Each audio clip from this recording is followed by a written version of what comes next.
Salut, j'espère que vous allez bien. Eh bien, c'est encore Josépa et cette vidéo va parler d'oppression. Eh bien, aujourd'hui, le thème, c'est comment vaincre les oppressions. Vous savez, depuis que moi, j'ai donné ma vie à Christ, j'ai subi tellement d'oppression que j'ai envie de venir vous partager comment en sortir par rapport à moi, mon vécu. Quand j'ai commencé à me rapprocher de Dieu, à donner ma vie à Dieu réellement, la chose la plus fréquente, l'attaque la plus fréquente que je recevais premièrement, c'était j'avais un mal dans mon cœur. Je ressentais une tristesse infinie et j'entendais simplement Dieu ne t'aime pas, Dieu ne t'aime pas. Et je ne sais pas pourquoi j'en étais si sûre que Dieu ne m'aimait pas et j'avais tellement mal dans mon cœur alors que j'avais aucun problème. Mais il y avait cette voix serpent qui me répétait ça et qui me faisait mal. Et j'avais vraiment l'impression que Dieu ne m'aimait pas. Et je ne savais pas quoi faire. Mais la chose qui m'aide le plus, qui m'a aidée, c'est que je ne me suis pas éloignée de Dieu. Malgré cette voix qui me tabassait en me disant que Dieu ne m'aimait pas, je savais au fond de moi que Dieu m'aimait. Et le Seigneur me le montrait par des signes que je voyais, mais la souffrance que je ressentais dans mon cœur me faisait ne pas le voir.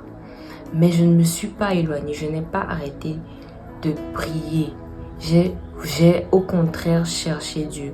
Je suis partie télécharger plein de vidéos qui parlaient des oppressions, de comment faire pour s'en sortir. Et c'est là que je m'en suis sortie.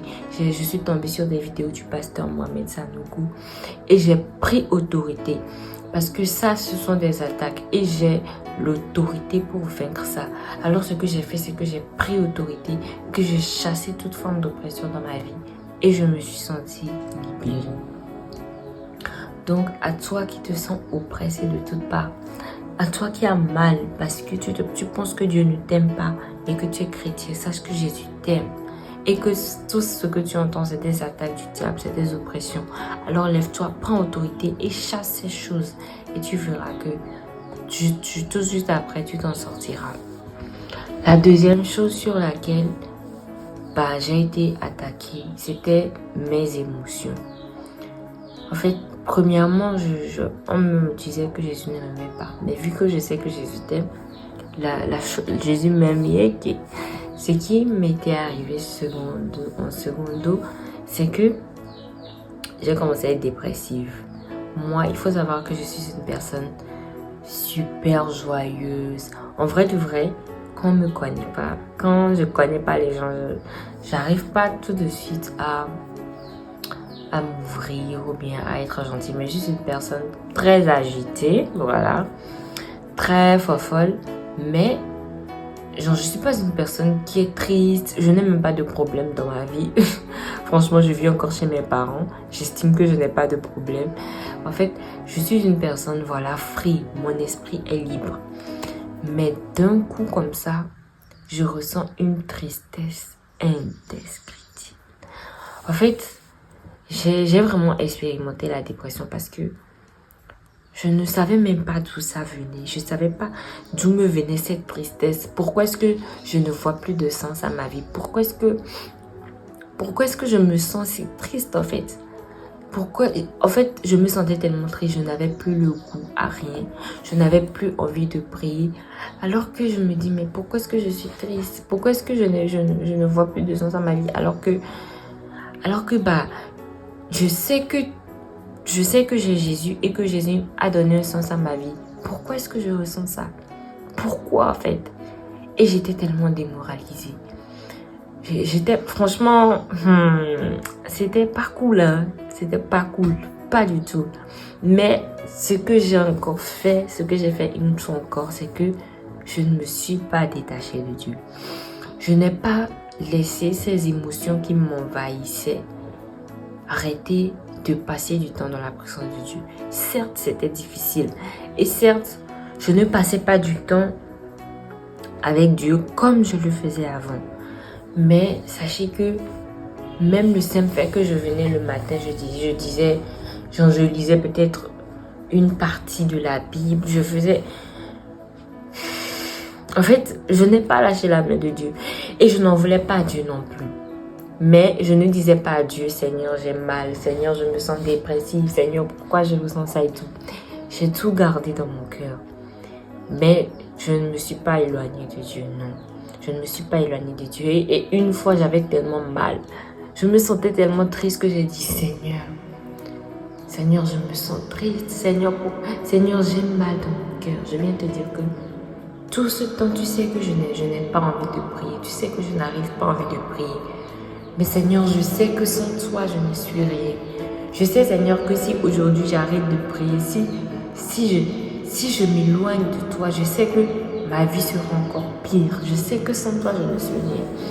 Alors je viens te dire ce que je ressens. Et je viens juste te faire part de mes sentiments en fait.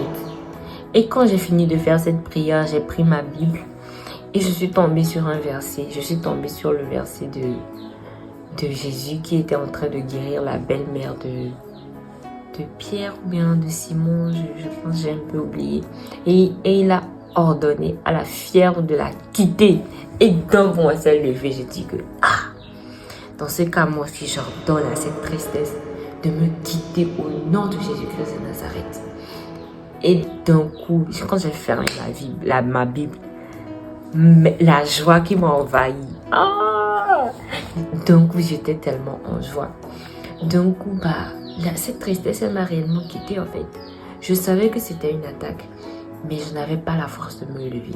Vous savez, moi, franchement, je suis seule. Depuis que j'ai commencé ma marche chrétienne, je suis seule. Le Seigneur ne m'a pas encore donné un entourage. Je pense qu'il est encore en train de me construire dans ma solitude.